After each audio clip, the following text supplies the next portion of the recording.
Welcome back to Wizards, Wagons, Taverns, and Flagons, Episode 2. Last episode, we found our adventurers shipwrecked on Hot Springs Island. They found some equipment, and they just met a fire imp named Hessio.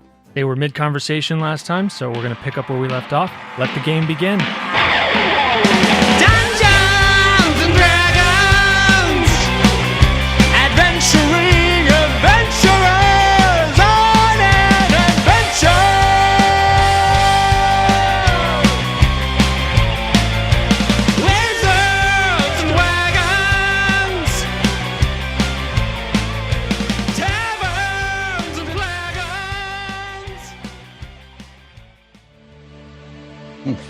So, Hessio, what are you doing here this morning? Here? Oh well, I saw your ship crash and break up, and I came down to see who was here and who was new to the island. What are your guys' names? We're all quiet, I'm Frank. No, I don't say that.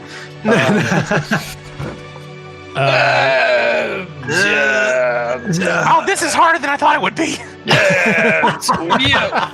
We're really referred to more by our indentured servitude numbers from the Martell clan. Oh, yeah, what are those? 7. 3.14. 3.14, yeah. Haha, that's a throwback joke.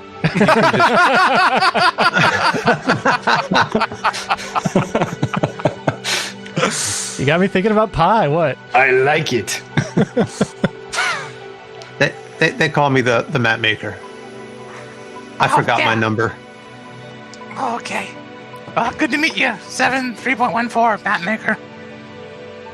So, Hessio, do you have anything to do other than just come and meet us? Oh, well, I mean, so up in the Citadel, there's all sorts of things to do. I tell you what, if you're going to come visit, come for a new moon party. They're amazing. New moon party. I am like a Mustarino.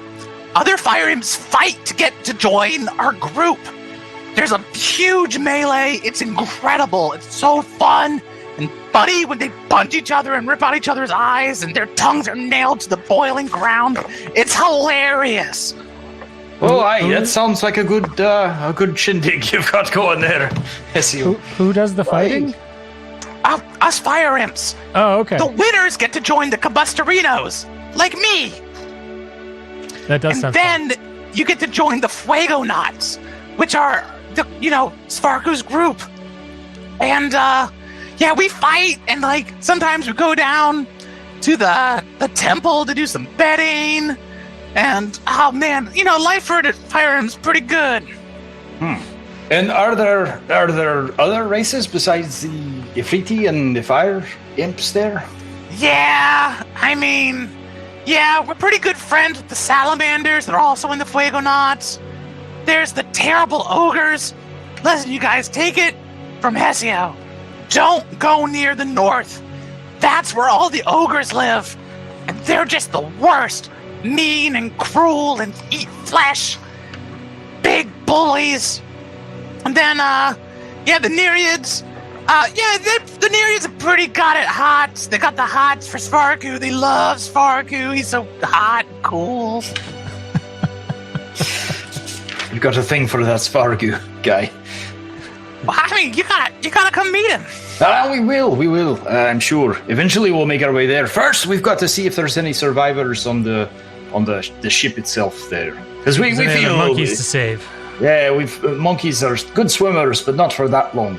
So he waves a little bit and is like, all right, well, it was good to meet you, 7. Mapmaker, 3.14. I'm gonna head back up. Good meeting you. Hessio, can I offer you a trade?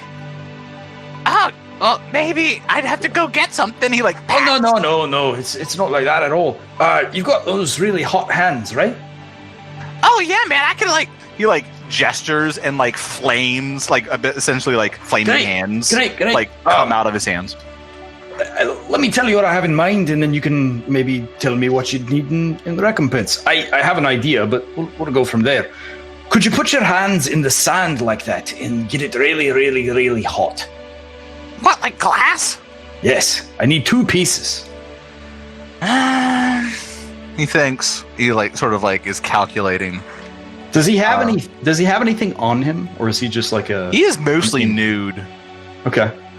Does he? What kind of structure does he have as far as his head is concerned? Any like horns or anything like that? Yeah, he has horns. He says, "I'll tell you what." And Thogi takes one of the beads off of his beard. Uh huh. So, I'll trade you one of these. This is a dwarven beard runic bead, very rare. I'll trade you one of these for 2 pieces of glass. Okay, make me a persuasion check. Okay, sure, absolutely. I am not persuasive at all. This is going to go poorly. I could have helped with this if I thought about it. Well, what are you going to say to help? Oh, I start talking up the bead and basically talking about how there are only a few of these crafted in the world and how just incredibly old they are and how they improve your sexual performance. Okay. So take... Help with the retting. Take advantage there. Okay. For, your hype man. I will take advantage at a -1 modifier. 14? Okay, he says, all right, to make like a whole, I could make a big bunch of glass. I don't think I can make little circles, all right? Oh, no. If you want to make a big bunch, then I can form the rest of it into what I need. I just need the material itself. All right. Excuse me, but you gotta give me all your beads. I can't give you all my beads. Half of them are from family members, but I can probably give you 2. Which ones are from family members? All of the ones up here from when I was a lad. These last 2 are the ones I've just made, so these have a special Togi promise here. Okay. Because you're new to the island, let's be friends. You give me the 2 beads, I'll make you a bunch of glass. We'll be friends, right? Friends? I think that's a wonderful way for me to start our relationship other than holding a hammer at you.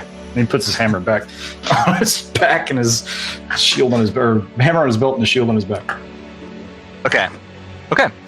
He stands back a little bit and then casts a very hot fire spell. Flames leap out of his hands and scorch the obsidian or black sand until it is polished and smooth, and there is a 6 by 4 inch chunk of glass that remains after several minutes of intense flame from the spell that he casts. So wait, Cool. 6 by 4 he stands back inches? pretty proud. Sorry, Todd. Like that big? Yes. Okay. How big of a glass piece did you want? No, that'll be fine. I can make that work. I just need the material, really. Okay. So I take 2 of the runic beads off the end of my beard, a couple of ones that I've made, and actually take one of my tools and scritch a couple of little extra runes into them. And it's basically just memento of the date, and take those 2 to him. Okay. Thank you, Hessio. He looks at them and he's pretty excited. He's like, Oh, these are great. I'm gonna take these back right now to the Citadel. And you said there's a party on the new moon. How far away is that? okay, so by your calculations, let's see, hold on. Let me look at the calendar here. Hey, what day is it? Okay, so you crashed on what was called an auspicious day. The first. I don't have that one. I'm sorry, is that a high day or a stair day? It's a True's day. The first Very of Thrimmage. Now it is the second. You think assuming that you only slept through woke up the next day. You think it's Heaven's Day, the 2nd of Thrimmage. Cool. So I go and begin to gather the glass. Yes, I have 4 by 6 inches of glass now. All right, what are you going to do with them? Nothing yet.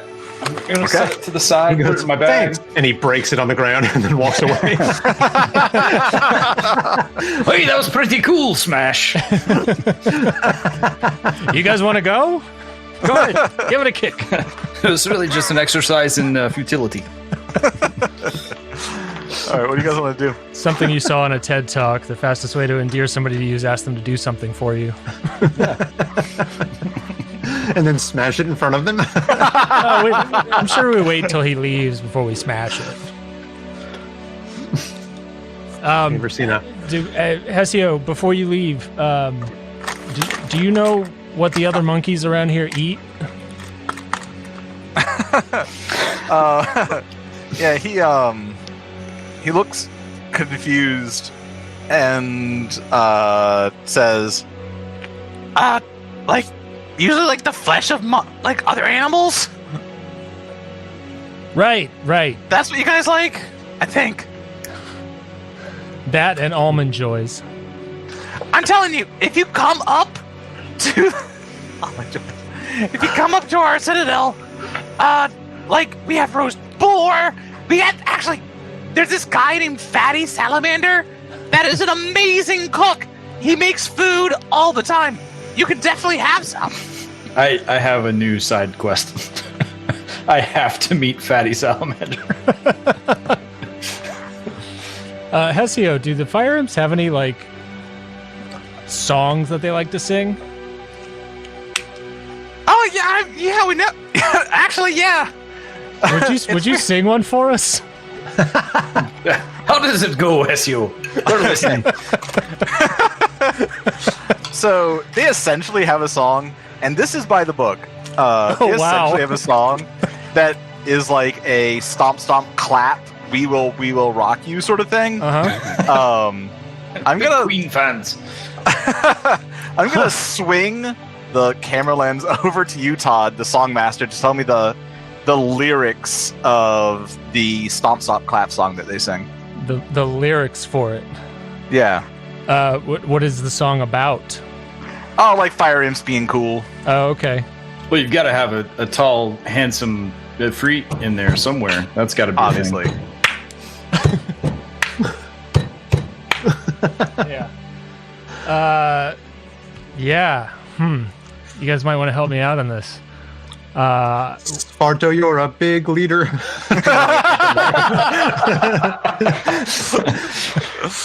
Sparto is a freaky. No, that didn't work. Yeah, he like goes through that. He like goes through a Stomp Stomp Clap song. Okay, I mostly just wanted to hear you sing a song in that voice. Alas. That's Patreon content, sir.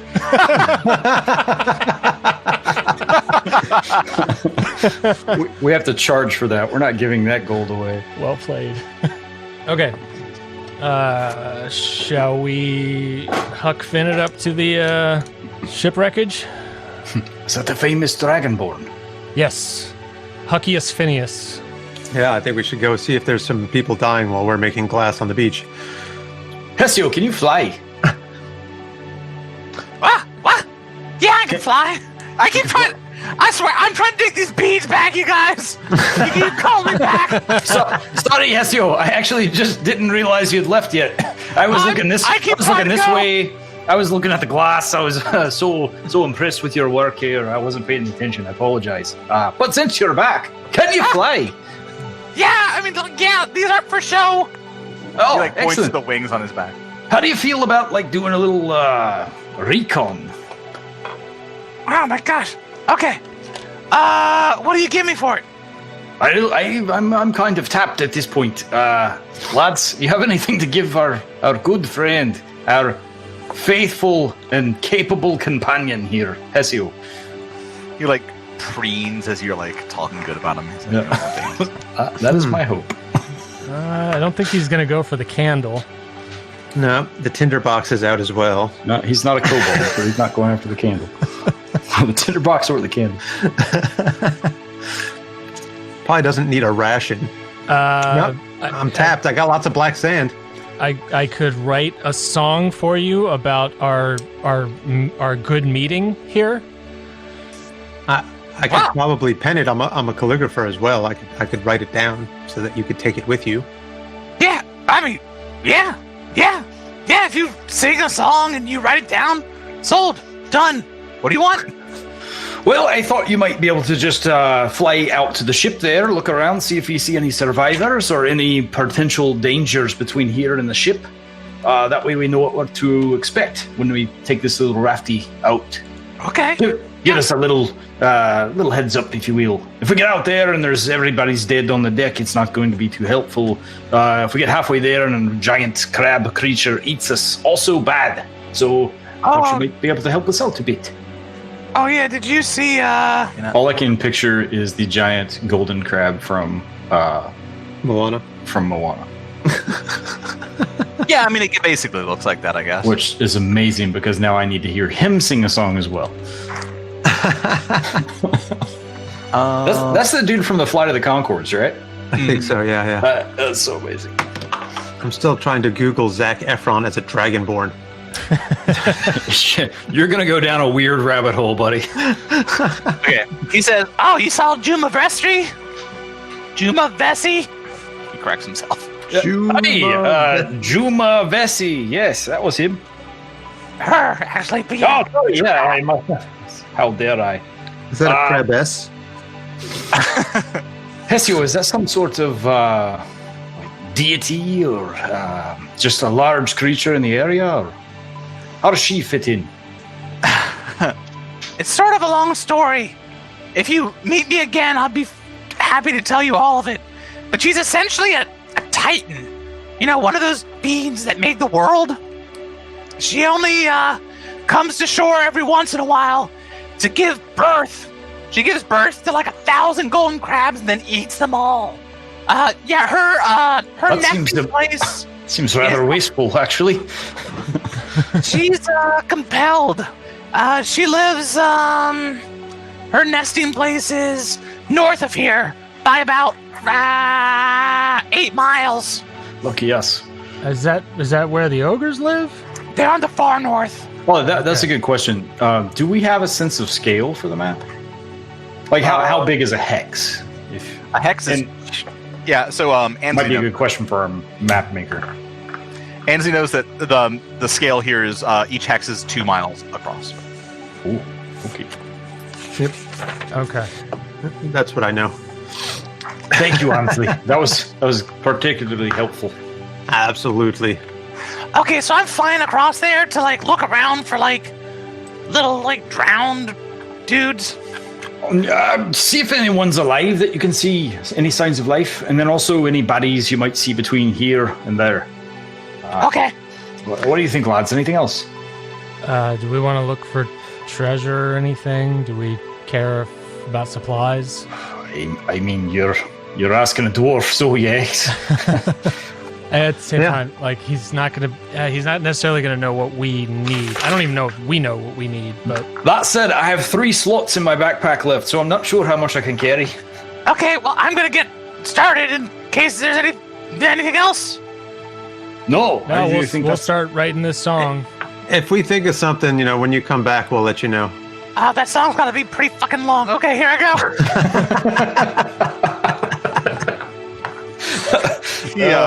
Poor Hessio. He takes flight and starts, he flies essentially like a bat. He's a little imp. And he flies low across the water, looking back and forth. And he's gone for a couple minutes and then comes back and lands, a dozen yards away, and then comes kind of plodding over, and he's like, I didn't see any survivors. Totally possible that Juma Vessi, if you saw her, she's hungry. She has a deep hunger in her belly. She could have eaten anybody that was on that ship. I did see another ship coming in to the north near the city. And I also saw a bunch of sunken, Revelation. I saw a lot of sunken chests and stuff, settled down onto the sands of the ocean floor. But if you're gonna get them, you probably want to come before the coral kin mermaids come. All right, so a lot to unpack there. So let's start with the end and back up a bit. Mermaids, you said? The coral kin? Right? Yeah, there's a sickness down underwater. I don't understand it. I don't like to go underwater. Obvious reasons. But yeah, you get it. The coral gets into their brain, grows out of their eyes and ears, makes them all crazy and stupid. They get essentially savage. They're dumb as, a dugong. I'm really glad we didn't go swimming. I appreciate your reference. That saved us a lot of living. Well, I mean, they're not there now. I'm just saying, if you want to go diving, you might want to do it before they get there. They essentially patrol all the waters around the island, and so yeah, look out. I didn't see any. I'm just saying. Right. Okay, but no survivors, and the crab lady may have eaten them all. Next, there's a ship coming in, and there's a city. Yeah, the Elven City. It's to the north of here, on the coast. Basically surrounded by a giant wall, but if you come up from the coast, like the ship is, straight sailing. I see it. And I showed Tolgar the map. I think he's talking about right here. Oh, I assume it's H19. Last question, Hessio, and I swear to all things holy that you can leave. I forgot my question. You guys have a question? I have a question. Yeah, aye. Oh, the Where's song. the song? Yes. They made you such a nice song. I listened to it heartily. And as we they wrote it regaled down. me. Here it is. I Regaled me with their song. could try to fake through something right now if you really want, Hessio, but it's gonna be bad. Oh, I want. Oh, that was my question. Why you're getting prepared? The Martel, what is it called? Martel what? Fuegonauts, by the way. Fuegonauts. Yeah, it's Wagons. Is it the Martel company? Yeah, company, corporation, family, clan. Okay. Yeah, the Martel clan runs the corporation. Martel clan. Excellent. The Martels, are you familiar with them at all? Do they have an operation here on the island? Yeah, I said, that's the name.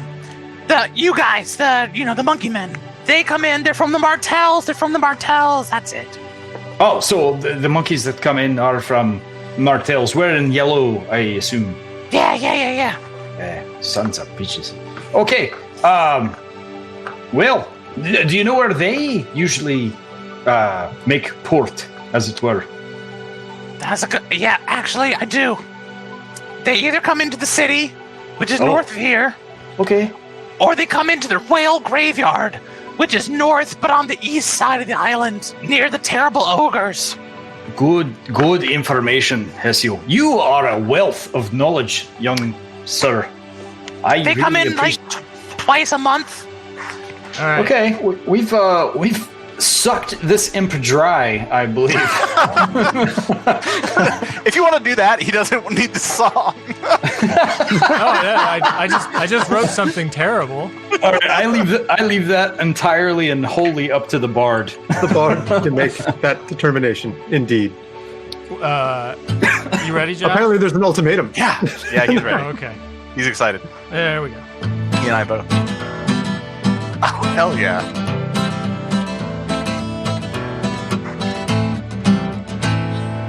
Hessio met the monkeys, they were all real funky. They became quick friends, he made glass out of sand. Hessio was a fire imp, big and strong, not like a shrimp. He's our friend, yes, he's our friend. He goes nuts. Bravo! He is clapping and like leaping back and forth on his like little webbed feet. He loves that. It was awesome. That was great, man. I take a minute to write that down, and I draw a little picture of Hessio in the upper left-hand corner and tear off a piece of parchment and hand it to him, and then, there you go.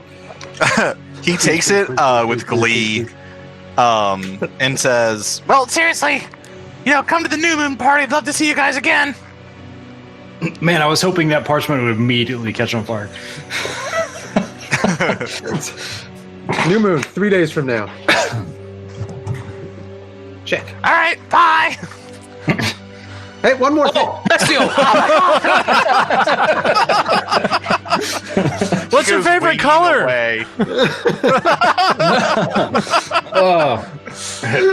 I believe we made an impression. So, yeah, gents, we're in a shitstorm here. And Ifrit is like a basically a little more than like a demon that grants evil wishes upon people. Like a genie type thing. The ogres don't sound good. The elves don't sound good. What were the mer ladies? The coral. The coralkin mermaids. Coralkin mermaids don't sound good. Boys, I've got to be honest. I don't like the water as it is, and if there's things down there that are going to pick us off as we go, I'm not sure that the ship is worth it any longer. As much as I'd like to christen old Bessie here, and he taps the raft, I'm not sure this is the time. I strongly have to agree. At the same time, we have a pressing matter that we should probably discuss. We're all rotting from our shoulders in. If we don't at least make some sort of contact with the Martells, I'm not sure how long we have to live. Well, according to our good friend Hessio, just north of here, maybe within, 3 or 4 miles, is the Elven City, along the coast there. So the question is, do we stick to our indentured servitude and report in, or do we take our chances at removing this curse or whatever it is on our own and explore the island? You know how to remove the curse? No. Oh, I was a little excited. No, I can heal our wounds for the most part, as long as as long as I can get back into prayer, which is admittedly a practice I haven't been practicing in a while. But as far as this is concerned, it seems a deeper magic than I can handle. There's also the matter of eating. I mean, we have rations that were in the boxes here, but that's only going to last for so long. Yeah, I've got 1 day of rations. Also, Fatty Salamander is apparently a good chef. We should check that out at some point. I have a particular affinity to roast boar, if you know what I mean. So what's next then? Do we understand the full nature of our death tats? Like, can we not make contact with the Martells, but still stave off the impending doom there by finding gold things? Or so I will let you test Arcana for more information, but I'll give you a baseline. They were like pretty evasive in their welcome to the Martell Corporation pep talk. They really were like relying on you do as you're told and we'll take it away from you. But if you want to roll Arcana, I can give you more information. Yeah, one of you homeboys, turn around. Let me take a look at this. And I have Arcana skills. I'd love to look at the tattoo closer and see if I can derive anything from it. Absolutely. That's what I was actually going to request Honut do, is look at one of the tattoos with Arcana to determine if it really is magical. So yeah, I immediately pull my chainmail down and allow him to inspect me. Okay. Since I'm at waist level anyway to the giant dragon. Sure. D20? Yes, sir. How do I know what's a good roll? So complete aside. Sure. It's That's completely determined by your DM. Oh. Yeah, but there's probably like a baseline that we should talk about. 10 is pretty easy. 15 is probably average in terms of hey, this is a challenging thing that I think I can do. 20 is hard, and 25 is pretty impossible. So it kind of steps up in 5s. Okay. Oh, that's a good question. Just from a player to DM question, what is your procedure or your belief set when it comes to natural 20s to critical successes and critical failures for that matter? Sure. I play this one by the book. Skill rolls don't benefit from either critical failures or critical successes. Okay. They are 20s and 1s. So even a skill, if you have a nice skill, that can bump it up from 1 to a success. That's possible. And a 20 still is not going to let you jump to the moon or anything. Okay, cool. So absolutely. So for me, for instance, Todd, for your benefit on this one, and for my benefit as well, if I were to roll a persuasion check and I critical struck that persuasion check, I would have a 19 because I have a -1. Whereas you, as a bard, you can roll an 18 and absolutely beat me because of your bonuses. Even though I criticaled, you would have a better better chance of succeeding than I would. So That's how I play too, Josh. I think that's a great idea. cool. So I have +3 for Arcana, +3 for Investigation, +4 for Perception. So is in this terms just of, an like- is this just an Arcana roll, or do any of those other things come into play? I'm really trying to stack the deck for myself here. No, go ahead. I apologize. No, it's okay. Do you have something to say? I was thinking about casting a spell, but then I realized it was going to cost a slot. I'm not sure we're ready for that yet. Okay. To answer your question, Todd, usually so you can investigate a feature in many ways. Generally, you just to my mind, it's best to say what your character is doing, and then we can come up together what the best skill is at hand. Okay. You don't stack skills together, but if you're thinking about hey, is this thing magical? What do I know about magical brands? Stuff like that. That's probably an Arcana check to me. Okay. Well, I am going to investigate the tattoo and I'm going to try to perceive if there's any Arcana going on. And think about the history of it and try to survive. Yeah, cool. Todd, But I'm going to do it kind of stealthily. I'm not going to be overt about it. Todd, after the podcast, I'd like to talk to you about your political career. Deception is one of my skills too. I have +4 there. All right, so D20. You're going to deceive. So these I've people. got Arcana +3, so that's an 18. Awesome.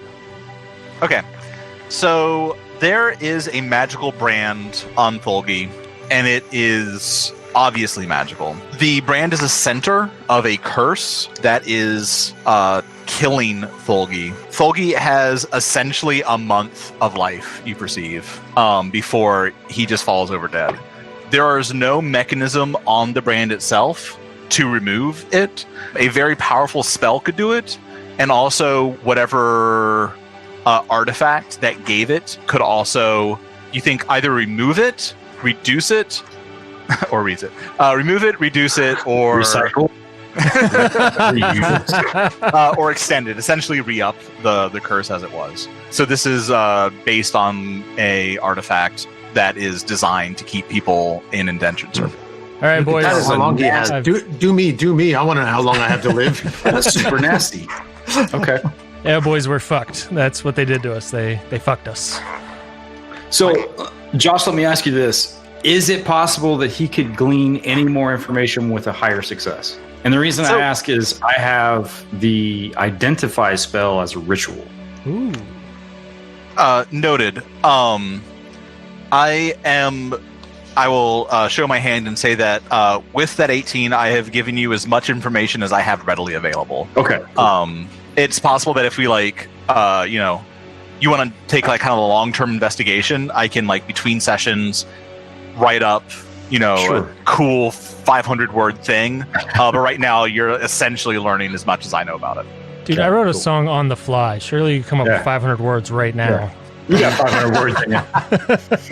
You're a writer. God, I'm is just what I'm you sleeping do. on the job. I'm sorry. I'll try to be better, Todd. Thanks for the feedback. Thanks for the feedback. That was well done. I'm glad we could have this talk. That was corporate America coming through. Yeah. Even in quarantine, boys, you can't escape it. All right, so we're kind of well and truly screwed with our tattoos. So it seems like until we can learn more about it, or at least get more powerful in our own right, we're kind of beholden to these bastards. We should probably check in. Or we could just move these crates to and fro all day long. There's some good rocks I'm over not there. sure that's the way it works, is it? I mean, Question. Sorry. also, I destroyed all the crates to make the raft. We should hide the raft somewhere. Maybe. Oh, absolutely. Let's hide Bessie in the tree line. We should all carve our names in it too. Already done, sir. Josh, do we get any strength bonuses for hauling rocks for 6 months? This is a Conan the Barbarian question, but I mean, That is a great question. Under 5th Ed rules, I'm just going to say whatever strength you have had been increased to the 3rd level. Okay. So that's a wrap for episode 2. I hope y'all are having as much fun listening to this as we are having playing it. Please join us in episode 3 for the continuation of our adventures. WWTF out.